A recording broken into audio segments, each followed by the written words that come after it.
You're listening to the CyberWire Network, powered by N2K.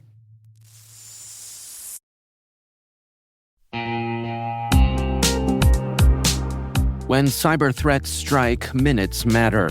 Booz Allen brings the same battle-tested expertise trusted to protect national security to defend today's leading global organizations.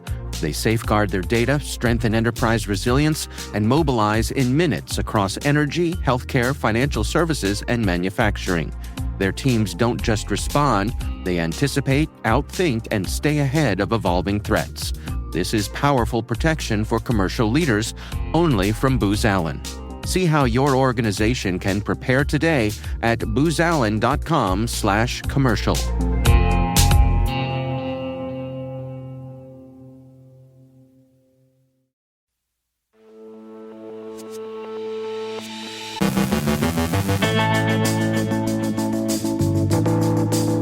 Israel claims a strike on Iran's cyber warfare headquarters. The Trump administration releases a new national cyber strategy. DHS shakes up its IT and cybersecurity leadership. Velvet Tempest uses ClickFix to drop loaders and rats. Researchers uncover a Linux cryptocurrency clipboard hijacker. The DOJ brings a Ghanaian romance scammer to justice. Online advertising enables government tracking. We got our Monday business breakdown. Our guest is Jon France, CISO from ISC2, sharing some insights and findings from their 2025 ISC2 Cybersecurity Workforce Study. And an Apple II app gets audited by AI.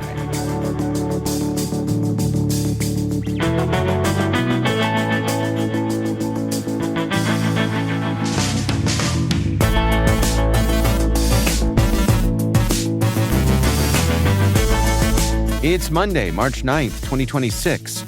I'm Dave Bittner, and this is your CyberWire Intel Briefing.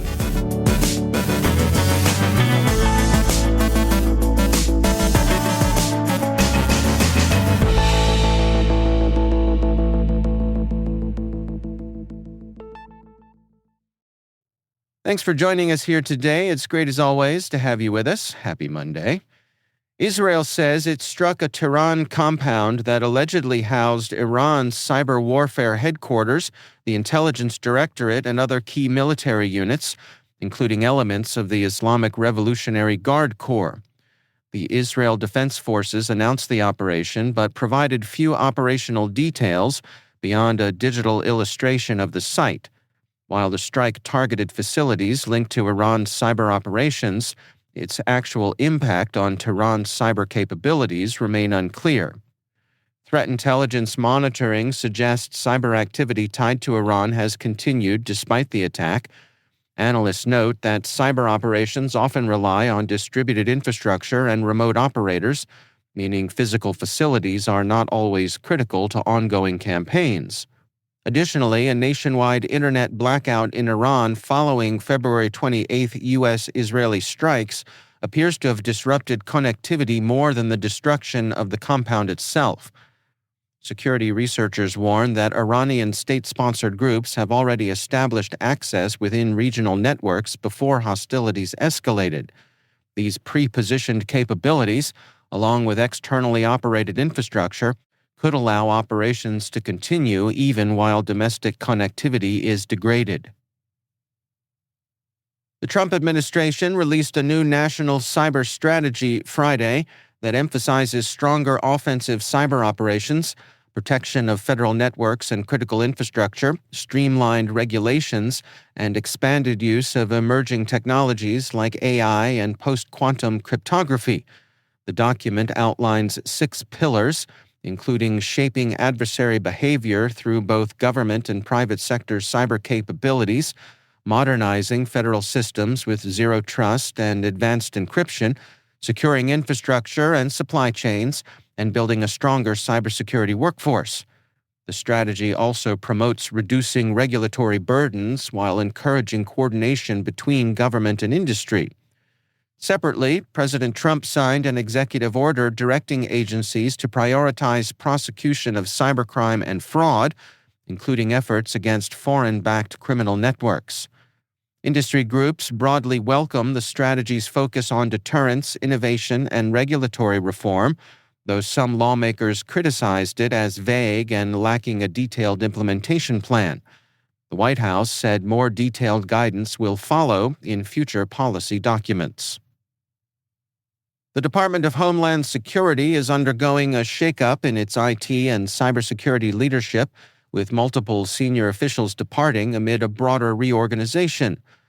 Chief Information Security Officer Hemant Baidwan is expected to leave later this month, following the February exit of Deputy CISO Amanda Day, who has joined Workday as Vice President of Cybersecurity and Trust.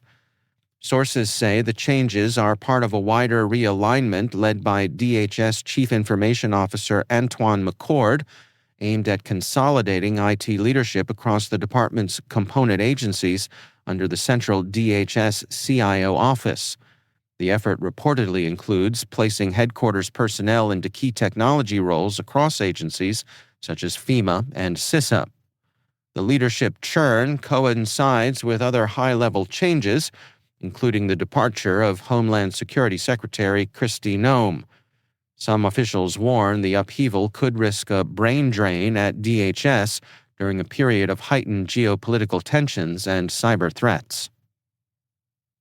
The ransomware group Velvet Tempest is using the ClickFix social engineering technique and built-in Windows tools to deploy donut loader malware and the Castle Rat backdoor, according to researchers at Malbeacon.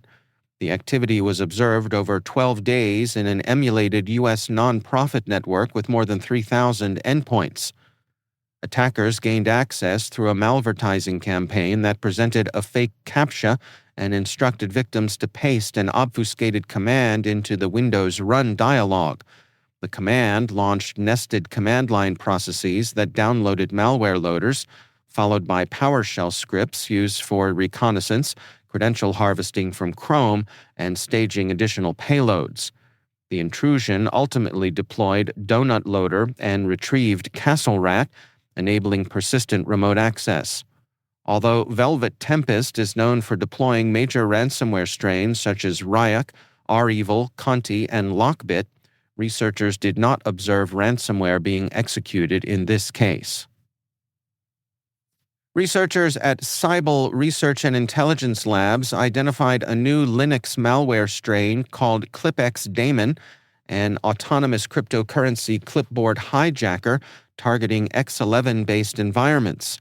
Delivered through a loader structure previously linked to Shadow HS activity, the malware appears unrelated to that campaign, with both likely using the same open-source BinCryptor encryption framework independently.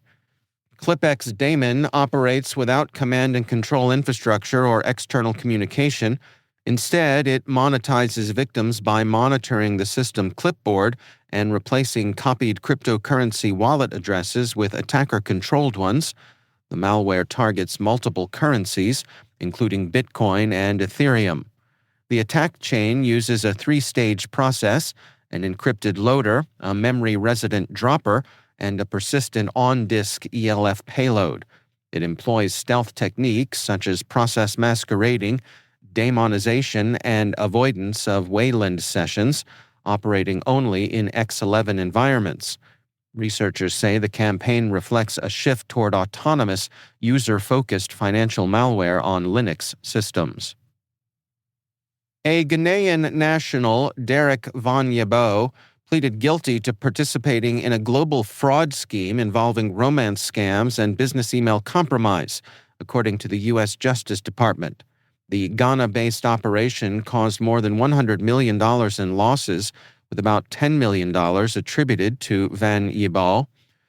Prosecutors say he posed as romantic partners to gain victims' trust and convince them to send money, and also impersonated business executives or suppliers in BEC scams to redirect corporate payments. He additionally helped launder proceeds from the fraud. Van Yebo pleaded guilty to conspiracy to commit wire fraud, which carries a maximum 20-year prison sentence, and agreed to pay more than $10 million in restitution and forfeiture. New reporting shows U.S. Customs and Border Protection has used location data drawn from the online advertising ecosystem to track people's phones without warrants. Documents obtained by 404 Media confirm the agency relied partly on data generated through real-time bidding, the advertising process that auctions ad space on websites and apps. RTB broadcasts user information such as device identifiers and location data to thousands of companies during ad auctions, allowing data brokers to collect and sell that information.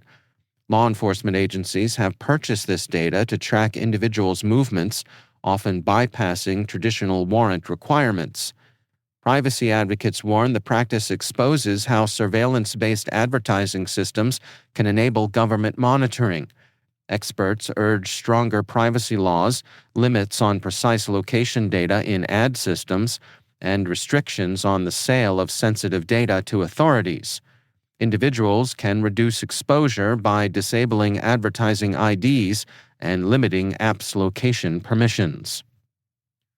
Turning to our Monday business breakdown, several cybersecurity startups announced major funding rounds as investors continue backing AI-driven security platforms and resilience technologies. UpGuard raised $75 million in a Series C round to expand its AI-powered cyber risk posture management platform and pursue acquisitions. Israeli firms Gambit Security and Fig Security emerged from stealth with $61 million and $38 million, respectively, to develop cyber resilience and SecOps platforms. Jetstream Security launched with $34 million for AI governance and security tools, while ThreatAware secured $25 million to expand its cyber asset management platform. Armor Code raised $16 million to advance its AI exposure management platform, and ClickFix obtained $12 million to grow its compliance automation services. In mergers and acquisitions, Zurich Insurance Group plans to acquire UK cyber insurer Beazley for about $11 billion to expand cyber risk coverage. Other deals include Echo acquiring OT security firm Datalogix, Myriad 360 buying technology provider Advisex, and Bastion Security Group acquiring Australian security engineering firm Astralis. Be sure to check out our weekly business briefing that's on our website and is part of CyberWire Pro.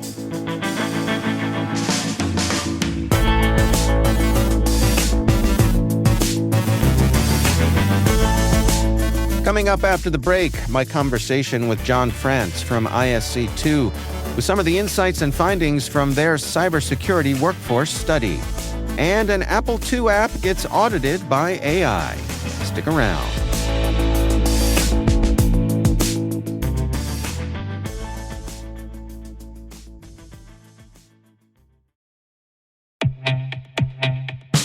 AI is changing how enterprises operate and how they stay protected. It's time to eliminate risk and protect innovation. From March 23rd through the 26th, join Trend AI for actionable AI security insights. Catch impactful sessions at RSAC, then unwind and grab a bite at their lounge in Trapesueño.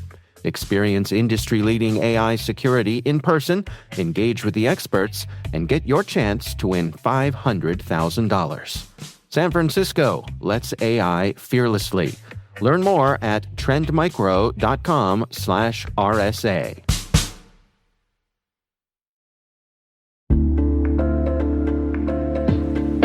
If you're defending a network today, there's a simple question worth asking. What does the attacker see when they look at your organization?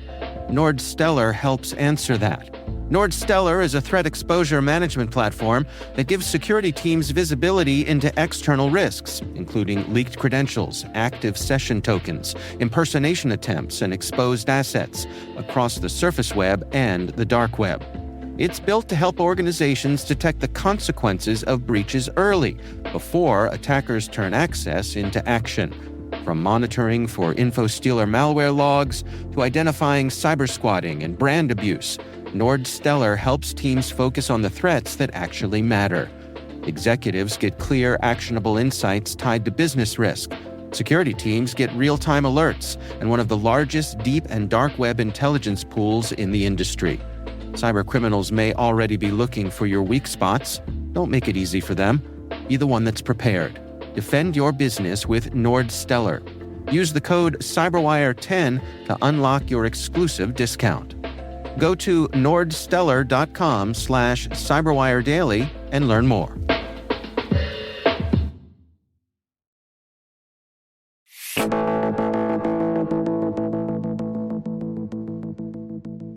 Jon France is Chief Information Security Officer at ISC2. I recently caught up with him for insights and findings from their 2025 ISC2 Cybersecurity Workforce Study. We've actually been running this for a good number of years now. So it's kind of one of our year-to-year reports. So it's got referential integrity, i.e. You can look at the trend. Even if you disagree with the absolute figures, the trend is what's important and some of the insights that come from it. So it drills into a number of areas, technical skills, and covers around 16,000 cybersecurity professionals have input into the report. So pretty big survey. Yeah, pretty big sample size there. Let's dig into some of the results here. What were some of the findings that caught your eye? Yeah, there's a few. You cannot talk about technology if you're not going to talk about AI. So AI is an in-demand skill. No surprise there. I think probably what's surprising is if you looked sort of 2 years ago, it was either not on the survey or very, very low down. And now it's, at least by the professionals, the number one desired technical skill. I think it's number two by hiring managers. So that's really leapt up to the fore. That's one of the sort of the key findings. And really a shift from that, do we have enough people in the seats to actually, do the people have the right skill sets that we need to protect society? So, and it's the latter. It's a focus on skills and skill sets rather than just the sheer number of people. Really came through loud and clear. And we started to see that trend come through the 2024 survey as well. So it's just reinforcing that direction of travel. Can we dig into that notion of the skills shortages? Because I think, as you mentioned, that's been trending for a few years now. Unpack that for me. What does that really mean for both the folks out there looking for jobs and the folks looking to hire?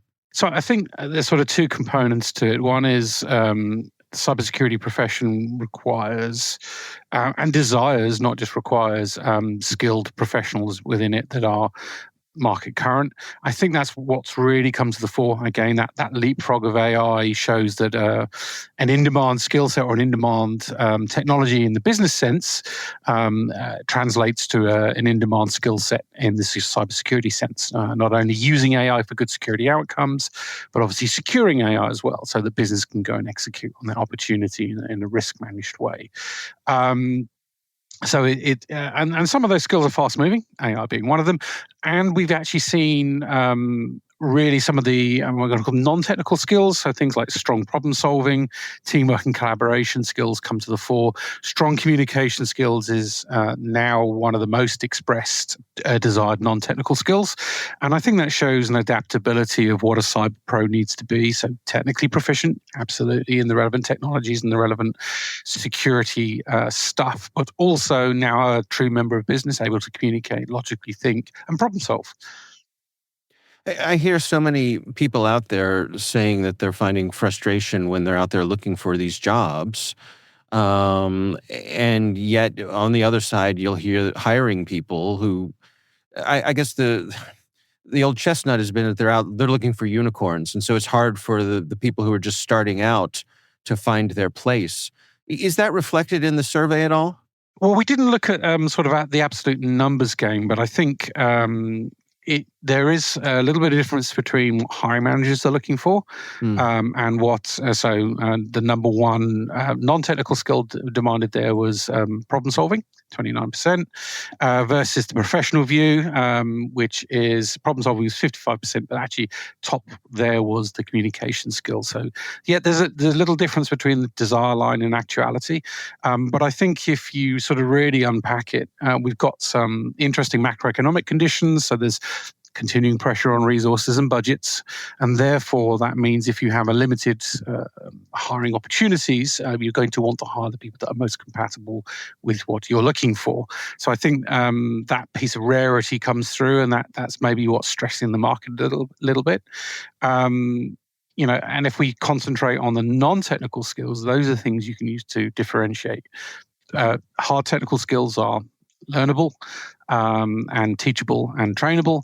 The quid pro quo is we should do that as a profession anyway, and a good employer does, but balance that against some of the non-technical and develop those as equally.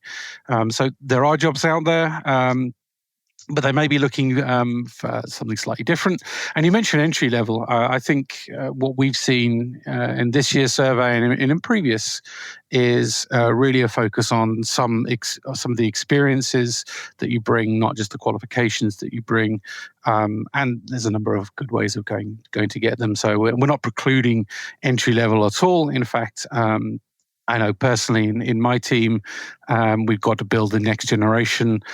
So, looking for entry-level skills is one of those key things the profession has to do. Well, you mentioned AI. What sort of pressure is that putting on the folks in that entry-level position there? Are we finding people displaced by the AI tools already? I think what we're starting to see is potentially a change in shape of the job. So AI, I know there was a posit, and many commenters have said it's going to disintermediate entry-level positions. I don't think that's true. I think what the entry-level position will do is slightly different. Technology has always been moving along at a pace, and we've seen jobs change and react to technology. Do we see the wholesale elimination of entry-level jobs by technology? Very, very rarely, if at all. But what you do in that entry-level position has definitely changed. So we're seeing AI as a desired skill for entry-level positions as well, which is actually how to use it effectively. So for using it for good security outcomes, and we sort of talk a little bit about AI being used to get to a decision point quicker. So it's going to speed up and make you efficient in what you do. Again, embrace it. And I think entry-level people are probably AI natives more than, like me and potentially you. So they're well-equipped and well-placed to adopt it rapidly. And I think that's the other thing. AI is probably one of those skills that has been rapidly adopted. So from very little 2 years ago to pretty much the top in demand 2 years henceforth. So that rate of change is probably not a shocker, predictable sort of a little bit, but still noteworthy. Rate of change is going up; it's not going down. Yeah, Jon, I'm curious for your opinion on this. I mean, I was talking to someone not long ago, a senior level person who was concerned that it was going to be harder for people to accumulate the skills to become a senior level person. Because there are fewer opportunities on the way up and perhaps AI displacing some of those folks. Do you share that view? No, not wholesale. I think actually if you're going to make it to the senior echelons in cybersecurity, historically it's been looked at as a very technical discipline and technical career path. I think that notion is somewhat softening, quite rightly, as we become closer to partnering for business. Our business skills and acumen have to complement it at the senior level. So yes, understand technology, risk controls and all that good stuff, but balance that against being able to communicate, talk, and operate at a business level. So I think actually as cyber professionals, especially at the senior level, it's about getting some of those opportunities and experiences in the sort of the arts of business, not just the arts of security. So I think it's a different landscape to what we've traditionally seen maybe a decade ago, and one actually I wholeheartedly embrace. Yes, I'm a techie, but I love business as well. Technology is usually in service to a business outcome. Yeah. When we talk about AI and the attractive skills that people are bringing to the table here, did their survey dig into that at all? Or are there specific things that are going to have someone's resume put to the top of the pile? No, I don't think we've got hard data on, is it large language model? Is it prompt injection? Is it whatever. It didn't go to that level. Gotcha. So we don't have that kind of empirical data to reflect back. Yeah. But again, I come back to that rapidity of change. So this week it might be AI for incident response, and next week it might be for something different. I think getting comfortable with using a modern tooling and tool sets and technologies, AI being one of them, is probably where you've got to really show your mettle, as it were, which is comfortable in change and comfortable in adopting new ways of working. Well, based on the information that you all have gathered here, what's your advice? What sort of words of wisdom do you have for the folks who are out there? I think it's actually employers and not just getting employed, but whilst you're in job, we're looking for a good balance between technical skilling, empirical knowledge that's teachable, trainable, so certification is part of that, but also some of those non-technical skills. In fact, they tend to be good differentiators. So strong problem-solving skills, teamwork, collaboration, communication, critical logical thinking, those kind of things are a really, really good way to show adaptability. And really sort of go in with a balanced approach. So it's not all about technology, it's not all about business, it's about the intersection of those two. And security pros is obviously about risk management. Ultimately, you can't. What's the old phrase? You can't accumulate without speculation, and speculation you need to take some risk as well. So we are the purveyors of taking appropriate risk within appetite and letting the business get what it needs to be done and actually being part of that change. And we'll have a link to ISC2's 2025 ISC2 Cybersecurity Workforce Study in the show notes. Our thanks to Jon France for joining us.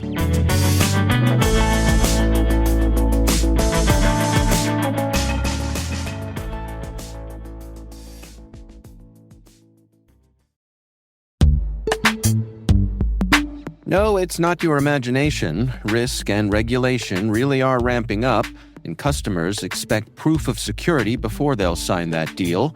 That's where Vanta comes in.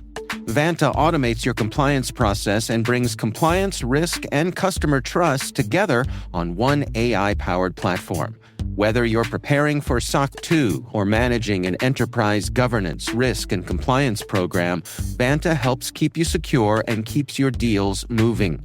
Companies like Ramp and Ryder spend 82% less time on audits with Vanta.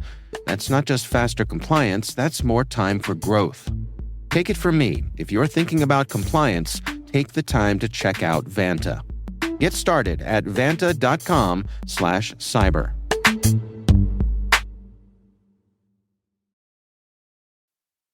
This episode is brought to you by Indeed. Stop waiting around for the perfect candidate. Instead, use Indeed sponsored jobs to find the right people with the right skills fast. It's a simple way to make sure your listing is the first candidates see. According to Indeed data, sponsored jobs have 4 times more applicants than non-sponsored jobs. So go build your dream team today with Indeed. Get a $75 sponsored job credit at Indeed.com/podcast. Terms and conditions apply.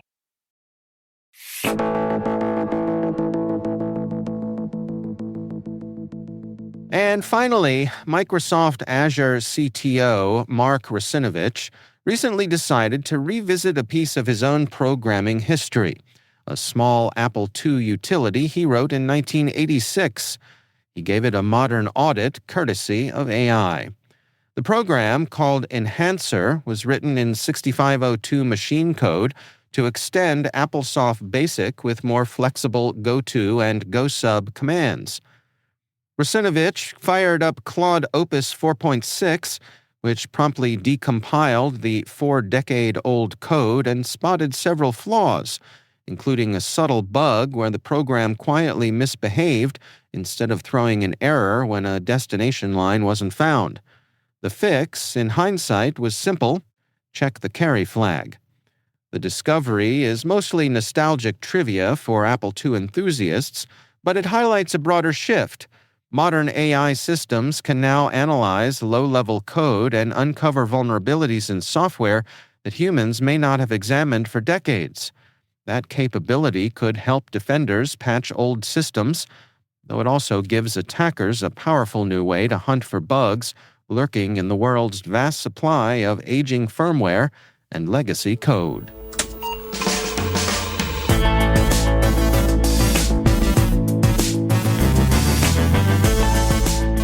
And that's the CyberWire. For links to all of today's stories, check out our daily briefing at thecyberwire.com.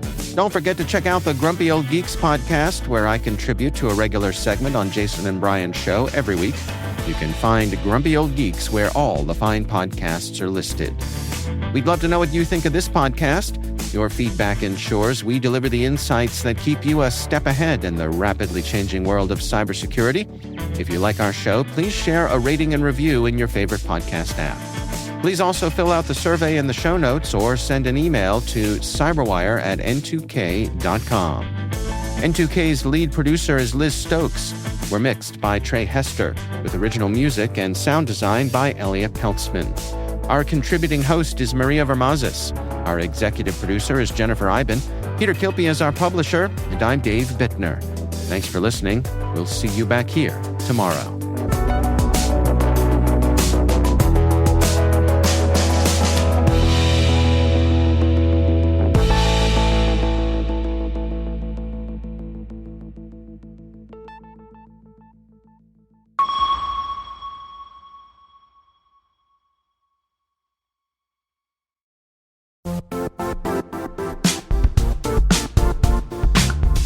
If you only attend one cybersecurity conference this year, make it RSAC 2026. It's happening March 23rd through the 26th in San Francisco, bringing together the global security community for 4 days of expert insights, hands-on learning, and real innovation. I'll say this plainly, I never miss this conference. The ideas and conversations stay with me all year.